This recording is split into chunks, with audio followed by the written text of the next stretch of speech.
Good morning. This is Dylan Jovine from Behind the Markets. Happy Thursday. Today is October 17th. Today I want to talk about the sell-off in chip stocks that happened this week, specifically with Nvidia and ASML Holdings, and really talk about this in the context of the geopolitical competition happening right now between the United States and China.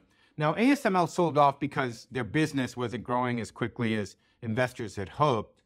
But one of the reasons it sold off is that the United States, the Biden administration, is weighing exports of AI chips, expanding exports of AI chips from Nvidia, AMD, ASML, et cetera.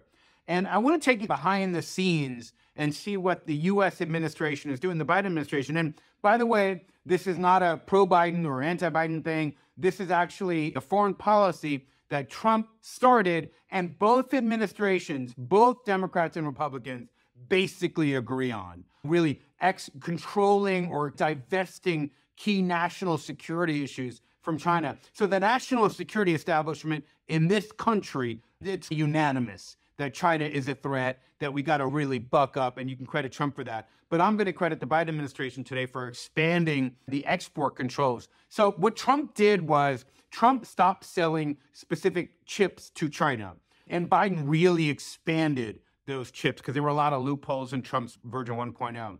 But now what's happening is the U.S. government's security apparatus, that is the U.S. government, that part of it, national defense, what they realize is that a lot of Chinese companies have been using front companies. The Chinese government's been using front companies to go and buy these chips from shell corporations in the Middle East, in Africa, here, there, this, that. So the U.S. has really studied how China has been able to keep securing their supply of these AI chips.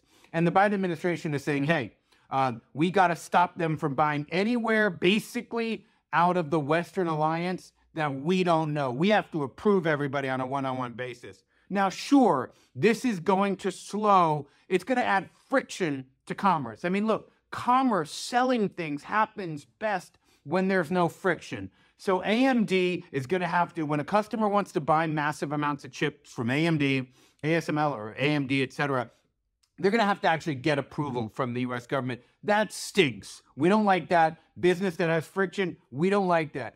But it's necessary for a national security perspective. Because, look, guys, the next war, and there will be more wars. It is what it is. This is the nature of the human experience, for better or for worse. The next war is going to be fought. AI is going to really determine the outcome of the next war. It's very important that folks understand that. These chips are going to determine the outcome of the next war, basically. Because the chips, the airplanes, for example, that have these chips, will move faster and make decisions faster. The guns on the Navy ships that have these chips, that are automated weapons, will move faster, will identify, target, and kill incoming drones faster, better, with less mistakes.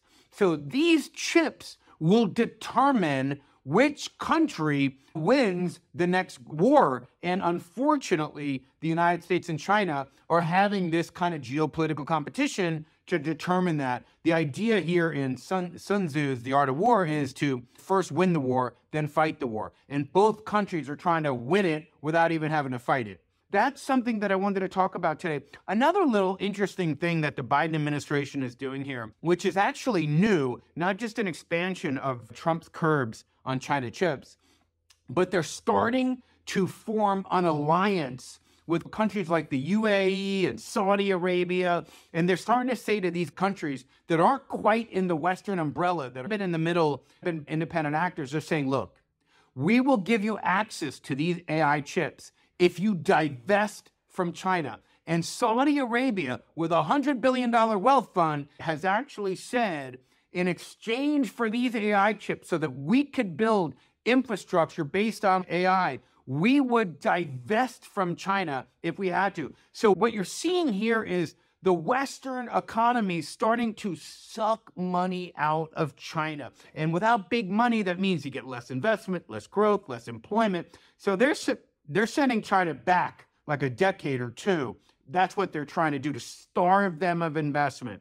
And so we're putting pressure on allies that really haven't been basically aligned to us to actually pull away from China, to put all those resources in American and Western-led countries so that we can actually defeat China without going to war. So I want to credit the Biden administration, credit the Trump administration, because they were the first one in national politics to ring the bell on this issue, but credit the Biden administration on following through on this. This is a nonpartisan issue for me. This is about national security, and any administration that actually decides to do this to protect our country, to protect our freedom, gets a thumbs up on this issue for me. Anyway, that's all I have. Have a wonderful day.